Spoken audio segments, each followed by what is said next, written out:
If someone had told you before the World Cup that Brazil were going to make history, what would your first thoughts be? A sixth World Cup, goals in double figures, a clean sheet over the competition, or an artistic demonstration of ball mastery? Many of us would dare not think about the darker side of historical achievements.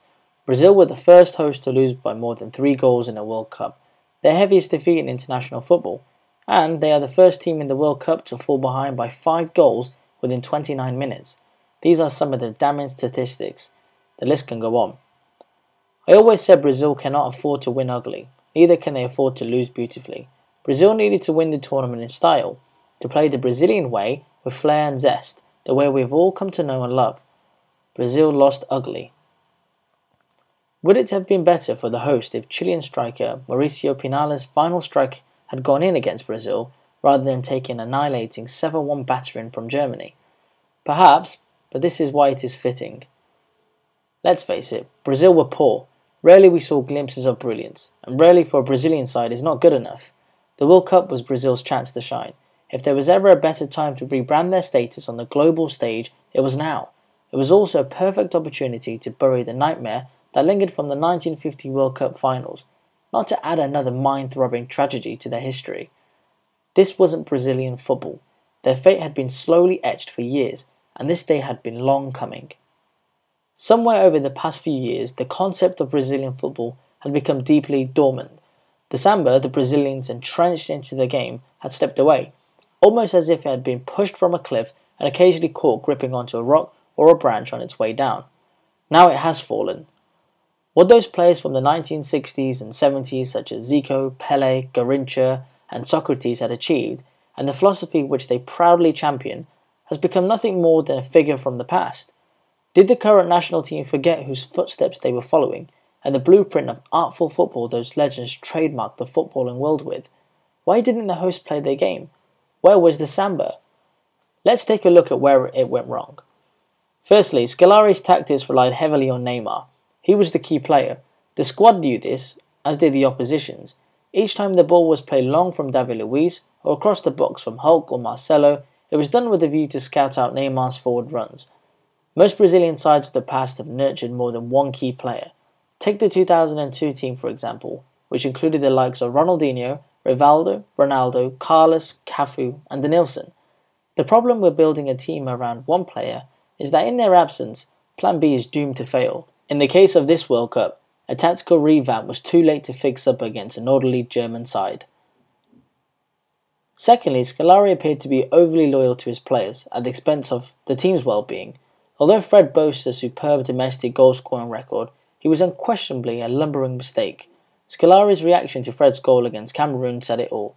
A big gulp, a wipe of the brow, and a sigh of relief. Brazilians don't hope their strikers will score, they expect them to. The very fact that they are chosen to wear the infamous yellow and blue strip is enough to qualify them for the job. But not Fred.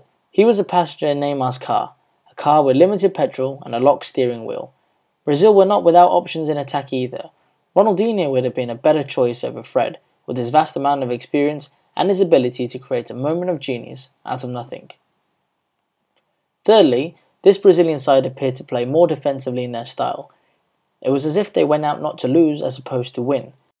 Maybe they subconsciously knew that their ammunition was always running low, or perhaps this was simply poor tactics.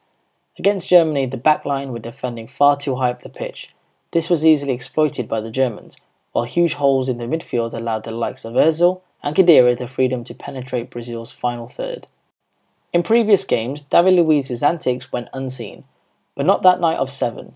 He was the talk of the show, and for all the wrong reasons.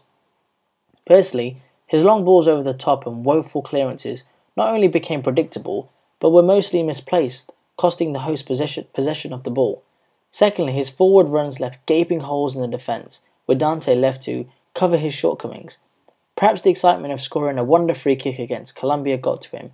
Maybe he wanted to be the one to carry Brazil through, as Neymar had been doing until that point. What's worse is that video footage shows that Luiz made no real attempt to chase back and defend when caught out of position. Thirdly, Luiz's leadership skills must be poked at. As vice-captain, surely he should know a thing or two about organisation and structure. There is no question that Luiz can lead through emotion. His passion and pride for Brazil was evident, but its strategic leadership to helm the back line was appalling to say the least. Fourthly, Brazil buckled under the psychological pressure of playing a World Cup at home. Many of the players frequently broke down in tears, burdened by the immense weight of the nation's hopes and dreams. This wasn't a Brazilian team sure of itself. The conditions of hosting the World Cup were ill-fated from the get-go, with the people taken to the street for very, very real concerns.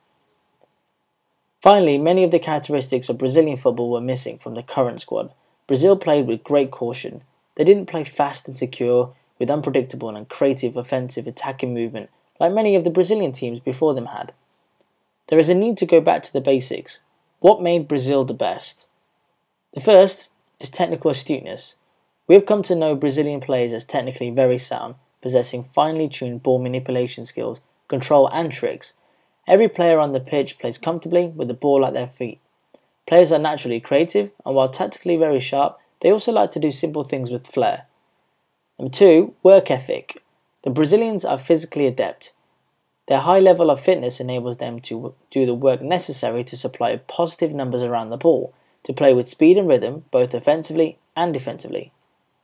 3, possession. The Brazilians like to keep possession of the ball. Possession is ensured by the proper position of supporting players away from pressure. Passes are usually played diagonally in close proximities, so as not risking losing possession. Rarely you will notice frequent balls being delivered in the air from defensive positions to the attackers. 4, switching the play. The Brazilians like to switch the ball early and often away from pressure in its defensive half and look to penetrate from the opposite flank. Much of their counter-attack is driven from the flanks. Players on the wings like to make the pitch as wide as possible to give them the space they need to use their skills to attack. 5, movement. There is also a sense of constant player circulation, with players constantly rotating to fill the void and cover as they look to penetrate. Brazilians move together with and without the ball, just like birds in a flock. 6, flair. Finally, often the final penetration stays on the ground, with the creative flair we're also familiar with. This is where individual technical skills, creativity and finesse come to fruit. These are the features of the Brazilian game we had hoped to see. Brazil showed little doses in each department. Scolari, refusing to adapt, got his team and his tactics wrong. In fact, in a pre-match press conference against Colombia, Neymar himself declared that the Brazilians will not be putting on a show to entertain the people, but instead will do whatever it takes to win. This is not the Brazilian side we know. Brazilians love to entertain their fans. Brazilian football will always be known for its masterful art. The flair, the freedom, skill, joy and passion will never be forgotten. Who knows if that game will ever return? Perhaps the children of today and in future generations will have to dig through the archives to taste some of that flavourous football. Maybe the days of the beautiful game will go listed as the good old days. This conclusion is hard to accept. I like to believe that the beautiful game is not dead from its long fall, but instead lays in a coma, rebuilding silently, awaiting the right medicine to wake up. But an injection of philosophical prowess, followed by a dose of tactical and technical astuteness, is not enough. The remedy to awakening the Samba is easier said than done. A complete revamp is called upon. It's time to move past the misery and pain, scrap what has happened, call everyone around the table and begin relaying the foundations by rethinking the notion of Brazilian football. The beautiful game will return. It now becomes a question of will and desire. Perhaps this painful lesson may turn into the country's biggest stumbling block on the path to recovery.